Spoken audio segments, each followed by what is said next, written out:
to me. Kanino pupunta? Sa Kanya. Hindi kanino man. Sa Kanya.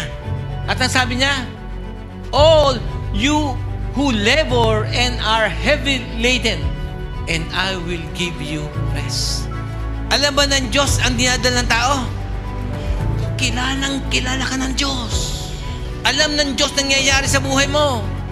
Yes, you can smile to other, but you have a very heavy laden burden in your heart.